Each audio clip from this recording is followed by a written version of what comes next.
오늘 하나님 말씀은 신약 성경 요한복음 제13장입니다. 요한복음 제13장 34절과 35절의 말씀입니다. 제가 말씀 봉독에 올립니다. 새 계명을 너희에게 주노니 서로 사랑하라. 내가 너희를 사랑한 것 같이 너희도 서로 사랑하라. 너희가 서로 사랑하면 이로써 모든 사람이 너희가 내 제자인 줄 알리라. 아멘. 사랑과 축복의 메시지 나눕니다. 사랑하고 축복합니다.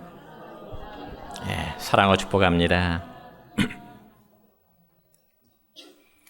우리 나성채 집사님은 권사님에게 사랑합니다 축복합니다 한데 권사님은 입술 안 여신 것 같아요. 다시 한번 우리 다 사랑하고 축복합니다. 감사합니다. 오늘은 신약 성경 요한복음 13장 34절과 35절에 있는 말씀을 중심해서 주님이 주신 새 계명이라는 제목으로 말씀을 선포하고자 합니다. 여러분, 하나님이 예수님을 이 세상에 보내시고 그리고 죄인들을 위하여 죽게 하사 다시금 살아나게 하신 것은 죄인된 자들을 사랑하시는 하나님 아버지의 마음의 표현인 것입니다. 그래서 오늘 본문의 말씀을 보면 예수님께서도 우리에게 새로운 계명을 주시겠다고 말씀하시면서 그 새 계명은 바로 서로 사랑하라는 계명입니다. 여러분, 세상에서 이보다 더 아름다운 말의 표현이 어디 있겠습니까? 흔히 말하기를 요즘 사람들이 마음은 더욱 강팍해지고 그리고 사랑이 메말라버린 시대라 그렇게 표현을 하기도 합니다. 그러니 이웃을 돌아볼 수도 없고 이웃에 대해서 관심을 갖기도 싫어하는 세대, 서로 사랑하라는 이야말로 얼마나 아름다운 일이 되겠습니까? 그럼에도 불구하고 우리가 이 세상을 사랑해야 되는 이유는 우리 모두가 하나님에게 사랑으로 빚을 진 자들이기 때문에 그렇습니다. 그러므로 하나님께서는 우리가 당신께 빚진 사랑을 하나님께 갚도록 하심이 아니라 이웃에게 갚도록 그렇게 말씀하십니다. 그러면서 말씀하시기를 내 이웃을 내 몸과 같이 사랑하라 하셨고 예수님 역시도 말씀하시기를 내가 너희를 사랑한 것처럼 너희도 서로 사랑하라고 하는 계명을 우리에게 주십니다. 그러니까 하나님의 사랑이나 그리고 예수님의 사랑은 철저히 주시는 사랑뿐입니다. 그러므로 참된 사랑이란 조건 없이 주는 것이고 아무런 기대감을 갖지 않는 것입니다. 그래서 이 시간 우리는 예수님이 보여주신 참 사랑이라는 교훈을 얻고자 합니다. 그리고 그 사랑의 실천을 다른 사람에게 나누고자 하는 간절한 마음 갖기를 주의 이름으로 축원합니다. 그렇다면 과연 우리가 예수님의 사랑을 실천하기 위해서는 어떻게 해야 될까요? 첫째는 다른 사람을 수용할 수 있어야 되는 것입니다. 여러분, 예수 믿는 성도들은 이 세상에서 수용적인 사람이 되어야 됩니다. 그래서 이 수용한다고 하는 말의 원래 의미는 받아들여서 자기의 것으로 삼다고 하는 그런 의미입니다. 그리고 다른 말로 표현하자면 다른 사람을 내 마음속으로 포용한다고 하는 그런 의미도 되는 것입니다. 그렇지만 우리의 삶 속에는 우리를 힘겹게 하는 것들이 너무나 많습니다. 그건 바로 우리가 다른 사람에게 무엇을 요구했지만 상대방으로부터 나의 요구가 거절당했을 때입니다. 그럴 때면 얼마나 많은 자존심의 상처를 받게 됩니다. 그리고 어떤 사람을 내가 믿었지만은 그 사람에 내가 배신을 당했다든지 혹은 인격적으로 무시를 당하고 모욕당했을 때의 상처들은 우리들의 삶을 참으로 힘들게 할 수밖에 없습니다. 그래서 그러한 상처들은 대인 관계에 있어서 얼마든지 주고 때로 내가 받을 수도 있는 것이지요. 때로는 사랑하는 배우자에게 인격적으로 무시를 당하여 마음의 상처를 받을 수 있고요. 때로는 부모님들이 사랑하는 자녀들에게 무시를 받는가 하면 때로는 믿었던 친구에게 배신을 받을 수도 있습니다. 그럴 때면 정말 참 힘든 마음의 고통일 것입니다. 그래서 사람들은 그러한 상처를 받지 않도록 위해서 자기 나름대로의 많은 노력을 하기도 합니다. 예를 들어 옷을 하나 입을 때도 사람들에게 호감을 갖기 위해서 나름대로의 신경을 쓰게 되고요. 또한 젊은이들은 어떤 차를 타고 있느냐 하는 것도 알고 보면 다른 사람에게 무시를 당하지 않으려는 그러한 동기가 될 수도 있는 것입니다. 그러므로 모든 사람들의 마음은 일반적으로 다른 사람으로부터 무시와 거절당하지 않고 내가 다른 사람으로부터 수용받고 싶다고 하는 강한 욕구를 어느 누구나 다 가지고 있는 것입니다. 그래서 사람들은 생각하기를 내가 다른 사람 앞에서 실수하지 않으면 그리고 내 자신이 부족한 면이 있긴 해도 그 점을 들키지만 않는다면 아마 모든 사람들이 나를 좋아할 것이고 아마 모든 사람이 나를 거부하지 않고 수용할 것이라고 하는 그런 기대감을 갖고 있는 것입니다. 그러면 정말 그럴까요? 그렇지 않습니다. 여러분, 우리 예수님은 너무나 완벽하셨지만 그럼에도 예수님은 사람들에게 붙잡힌 바다 십자가에 못 박힘을 받게 되었습니다. 그러니까 우리가 아무리 노력해도 인정하기 힘든 사실입니다마는 우리를 싫어하는 사람은 내 주변에 얼마든지 있다는 사실을 우리는 인정할 수밖에 없습니다. 그리고 누군가는 나와 의견을 달리할 것이고 나를 거절할 사람도 역시 반드시 있기 마련인 것입니다. 여러분, 특별히 정치인들이 선거철만 되면 피가 마르는 심정으로 잘해보겠노라고 그 유권자들에게 지지를 호소하고 있습니다. 그래서 선거 때마다 후보자들의 공약을 보면 정말 살기 좋은 나라가 금방 이루어질 것 같고 정말 살기 좋은 우리 지역이 이제 금방 될 것으로 그런 기대감과 그런 공약을 이제 내뱉고 있습니다. 그럼에도 불구하고 유권자들의 반응은 어떻습니까? 아무리 화려한 공약일지라도 그런 공약의 의견을 달리한 사람들이 있고 거절한 사람들이 있듯이 인간의 사회 구조 역시 항상 이렇게 모든 생각이 같을 수만은 없는 것입니다. 그래서 때로는 교회 안에서도 이러한 문제들로 인해 마음의 상처와 갈등을 가질 수도 있는 것입니다. 그렇지만 예수님은 우리를 어떻게 사랑하셨을까요?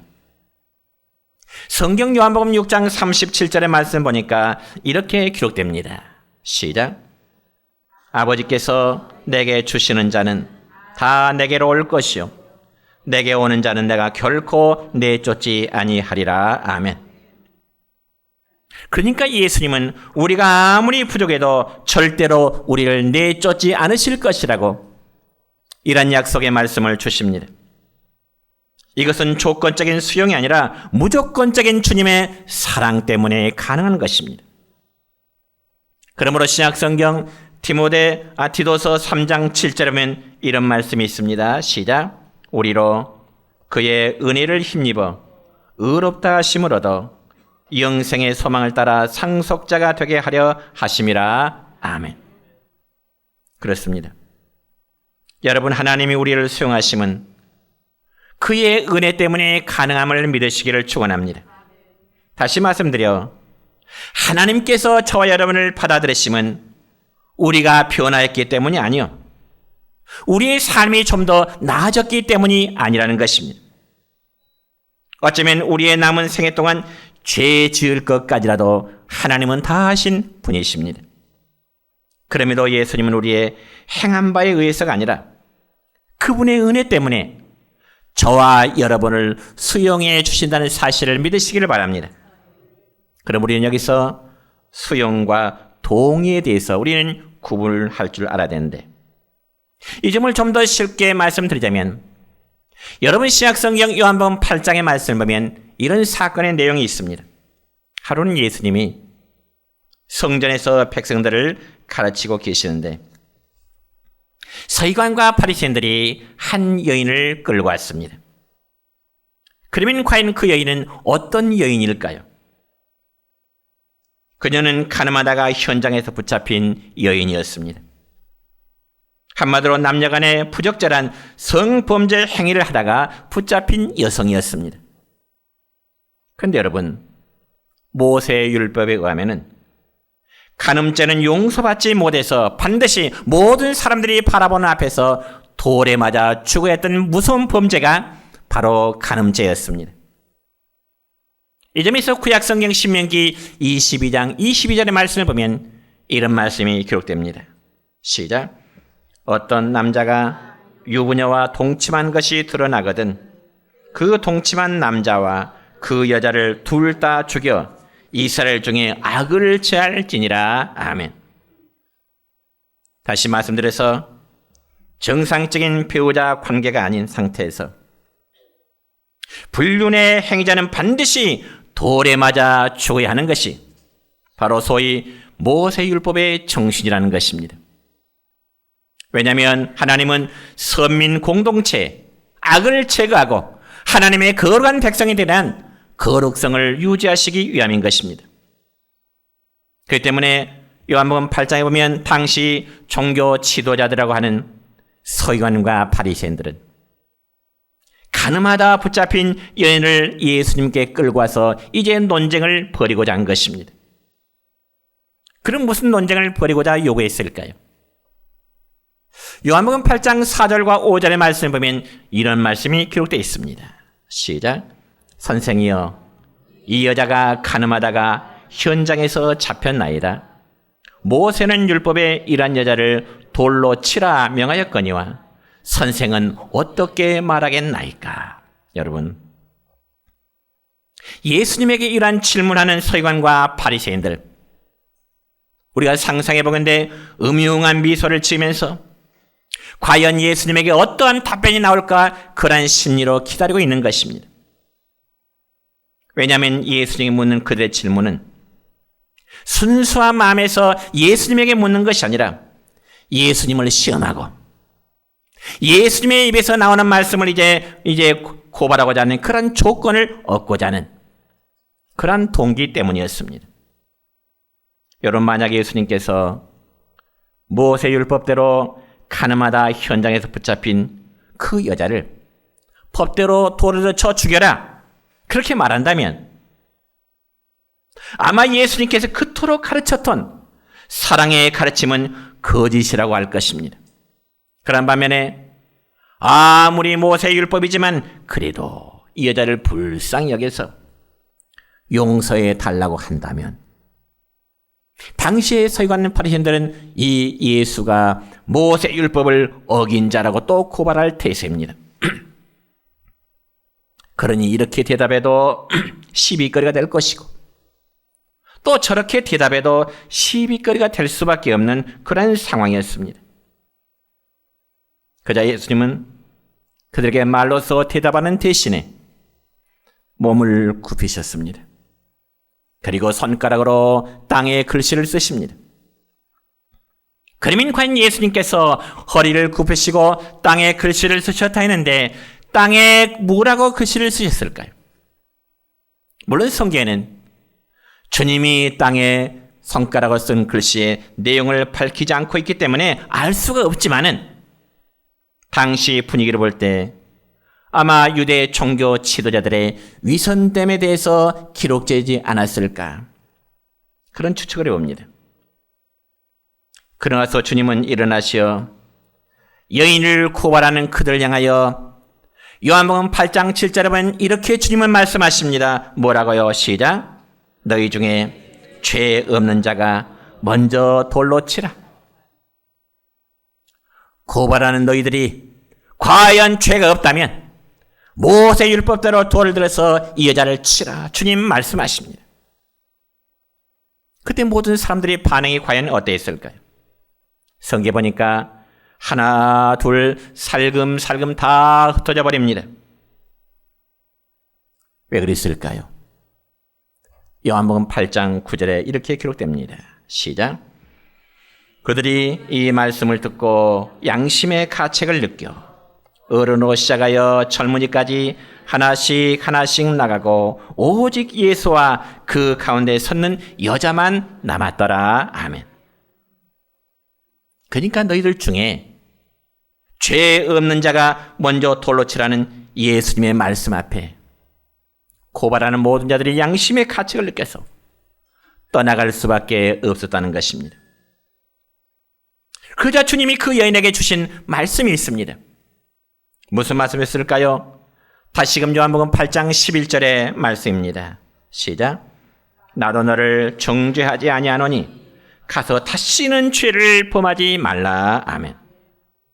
그렇다면 여러분, 예수님께서 가늠한 여인의 죄를 정죄하지 아니하고 그 여인을 그냥 돌려보낸 그 이유가 무엇일까요? 우린 이 부분에서 중요한 사실 하나를 깨달을 수가 있는데요. 그건 바로 예수님께서 그 여인의 행위에 대해서는, 행동에 대해서는 동의하지 않지만 지금 그 여인의 연약함을 주님은 포용하고 계십니다. 수용하고 계신다 그 말입니다. 더 쉽게 말씀드리자면 여인의 죄에 대해서는, 여인이 간음죄를 지는 죄 자체에 대해서는 주님이 허용하지 않지만, 찬성하는 것은 아니지만 예수님이 가장 먼저 하신 것은 그 여인의 인격성, 즉 다시 말씀드려서 여인의 존엄성을 예수님은 지켜주신 것입니다. 그러므로 핵심은 바로 이것입니다. 여러분, 하나님께서 우리가 행한 모든 행위에 대해서는 우리가 동의하지 않지만은 그럼에도 하나님은 저와 여러분을 조건 없이 사랑하시고 수용하고 계신다는 사실을 믿으시기를 축원합니다. 그리고 하나님은 우리에게도 그러한 삶으로 살아가기를 원하시는 것입니다. 여러분, 로마서 15장 7절의 말씀 보면 이런 말씀이 있습니다. 시작. 그러므로 그리스도께서 우리를 받아 하나님께 영광을 돌리심과 같이 너희도 서로 받으라. 아멘. 즉 이 말씀은 예수님이 우리를 위해서 행하신 것처럼 우리 성도들도 다른 사람들에게 동일하게 행하라는 말씀입니다. 그래서 예수님처럼 사랑하는 것은 그분이 나를 받아준 것처럼 나 또한 다른 사람을 수용하라고 하는 그런 말씀입니다. 이러한 삶이 저와 우리 모두에게 있기를 주의 이름으로 축원합니다.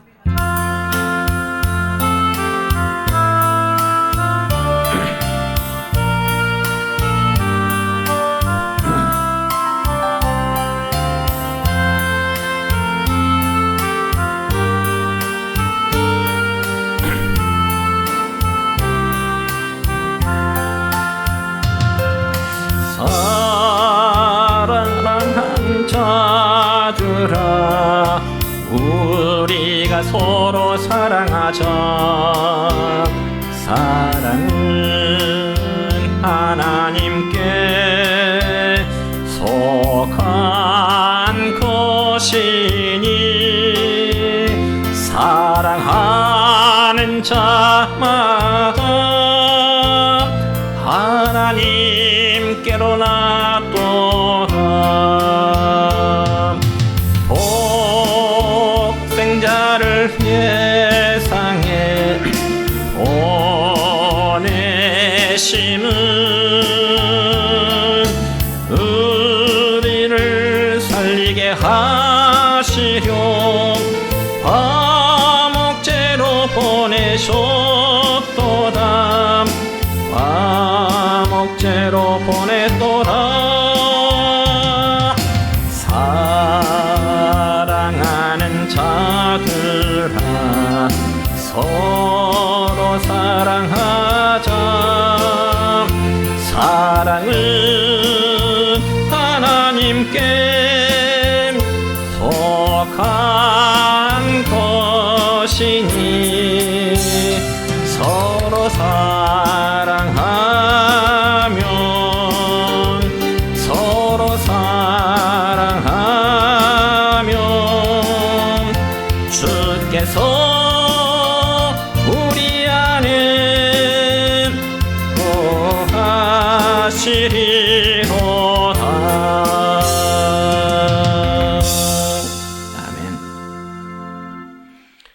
두 번째로 예수님의 사랑을 실천하기 위해서는 예수님이 나를 귀하게 여기신 것처럼 우리도 다른 사람을 귀하게 여길 것을 성경은 말씀합니다.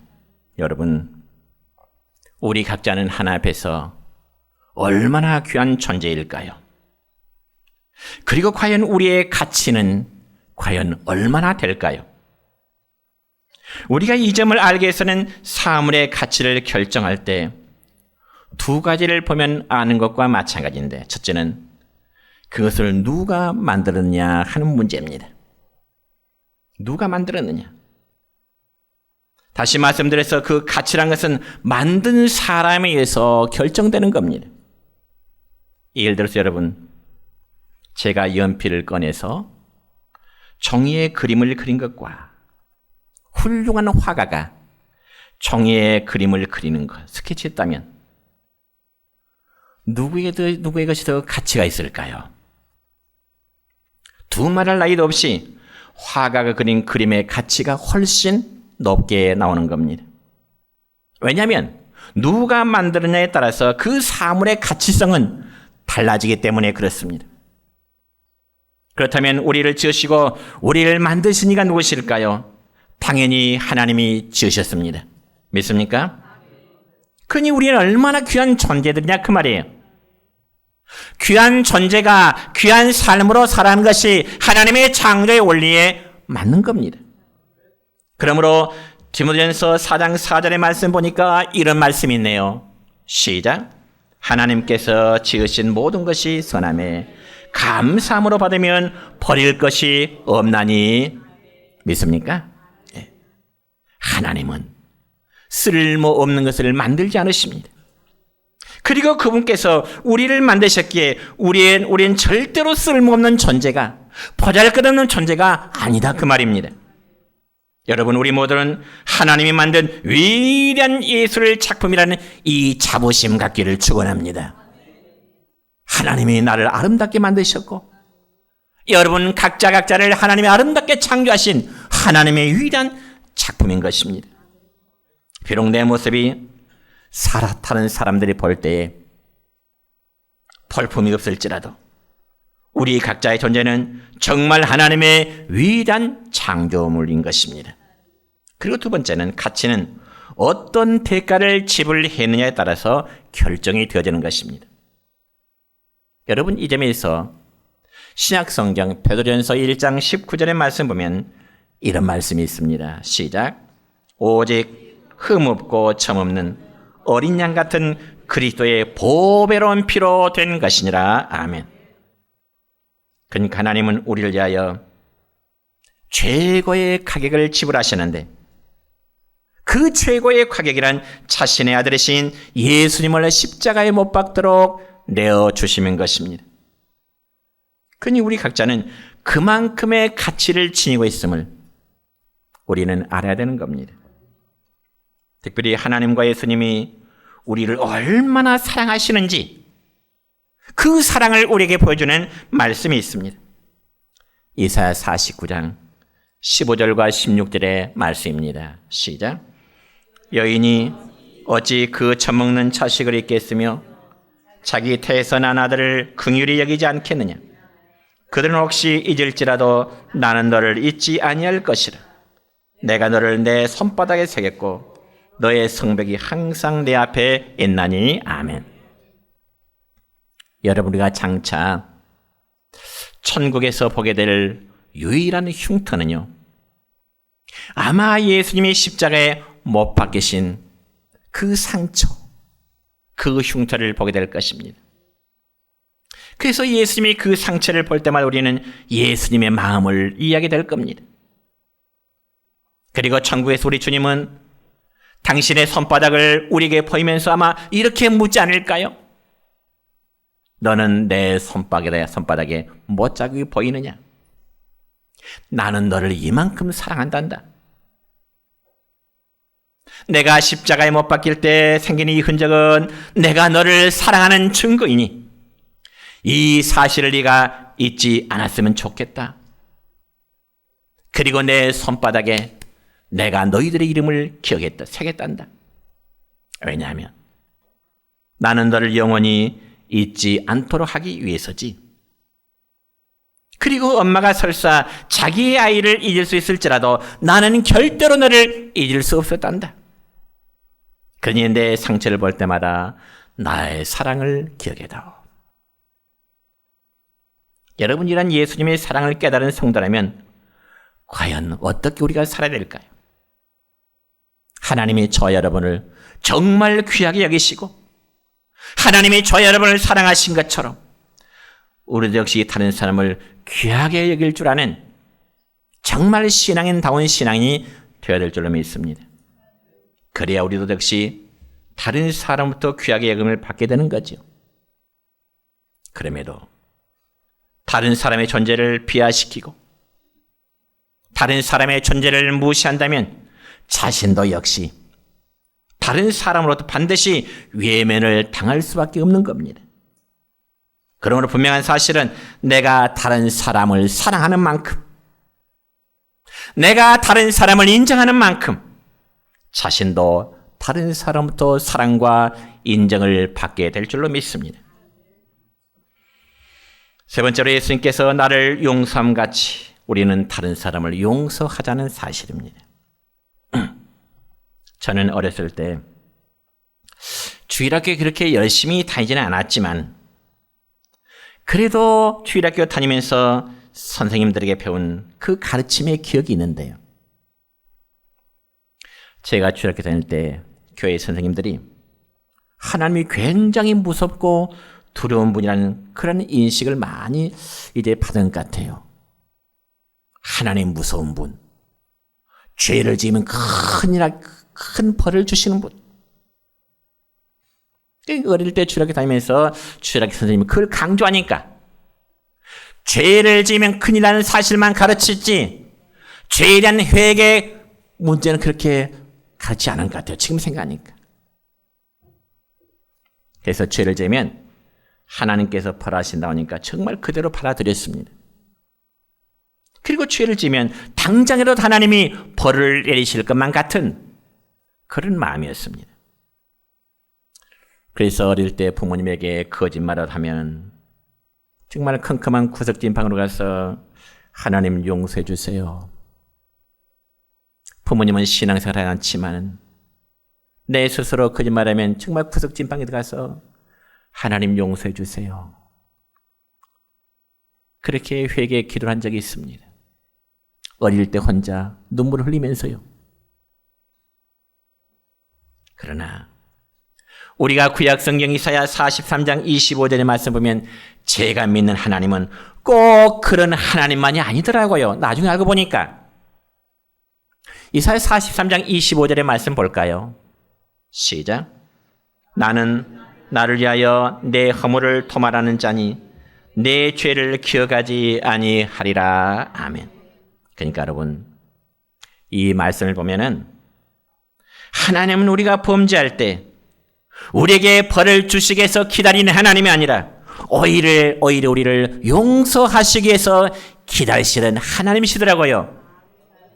당신의 백성이 범죄할 때 징계와 심판만 하시는 하나님이 아니라 회개하면 용서하고 복을 주시기를 기대하고 계시는 하나님이세요. 우리가 믿는 하나님과 예수님은 바로 그런 분이십니다.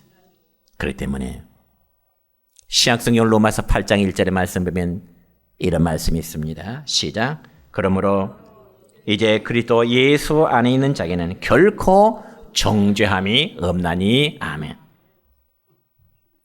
여러분, 여기 정죄함이 없나니라는 말은 절대 부정어입니다. 부정어예요.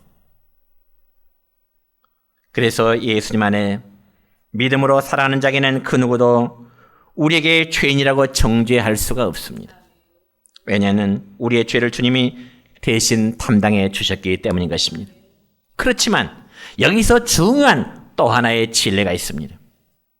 그게 무엇인가 하니 우리에게 죄에 대한 정죄함은 없지만은 아무런 대가도 없이 정죄함으로부터 우리를 자유하게 하신 것은 결코 아닌 것입니다. 여러분, 신약성경 마태복음 26장 28절의 말씀 보면 이런 말씀이 있습니다. 시작. 이것은 죄 사함을 얻게 하려고 많은 사람을 위하여 흘리는 바 나의 피 곧 언약의 피니라. 아멘. 왜 우리가 예수 그리스도 안에 있으면 정죄함이 없게 되느냐? 답은 바로 예수님께서 우리 죄를 대신한 피 흘림의 값을 지불했기 때문인 것입니다. 여러분 믿습니까? 이 사실을 믿어야 우리가 그리스도 예수 안에서 자유로울 수가 있고요. 다른 사람의 허물, 나에 대한 상처를 준 사람에게도 용서할 수가 있는 겁니다.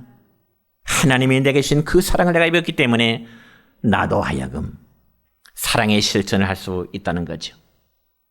참으로 예수님은 우리가 죄 용서함을 받을 수 있도록 하기 위해서 자신의 생명을 주셨습니다. 그로 인해서 그리스도 예수 안에 있는 자에게는 그 어떤 정죄함도 받지 않는 것입니다. 물론 그렇다고 해서 우리에게 죄가 전혀 없기 때문은 아닙니다. 비록 우리에게 죄가 있다 할지라도 십자가에 흘리신 주님의 피가 우리의 죄되고 우리 허물된 걸 다 덮어버렸기 때문에 가능한 것입니다. 그럼 우리는 영원한 용서를 은혜로 받았기 때문에 이웃의 허물에 대해서 용서할 수 있어야 되는 겁니다. 믿습니까? 여러분 신약성경 골로새 3장 15절에 13절의 말씀 볼까요? 시작. 누가 누구에게 불만이 있거든 서로 용납하여 피차 용서하되 주께서 너희를 용서하신 것 같이 너희도 그리하고. 믿습니까? 우리는 다른 사람들이 내 잘못을 용서해 주기를 원하면서도 다른 사람의 잘못을 용서하고자 하는 마음에는 참 인색함이 있습니다. 어쩌면 그 마음이 저의 마음이 될 수 있고 여러분의 마음이 될 수 있을 것입니다. 그런 모습을 하나님은 기뻐하지 않을 것입니다. 우리 자신이 하나님부터 죄 용서함을 받았다면 이제는 우리 자신도 이웃을 사랑하고 용서하는 것이 예수님을 통해서 하나님이 주신 당신의 말씀입니다. 그래서 예수님은 그러한 사랑의 실천을 새 계명으로 주겠노라 말씀하십니다. 이제 말씀했습니다. 성도 여러분, 우리는 이웃과의 관계에서 본의 아니게 상처를 줄 수 있고 또 우리가 상처를 받을 수 있습니다.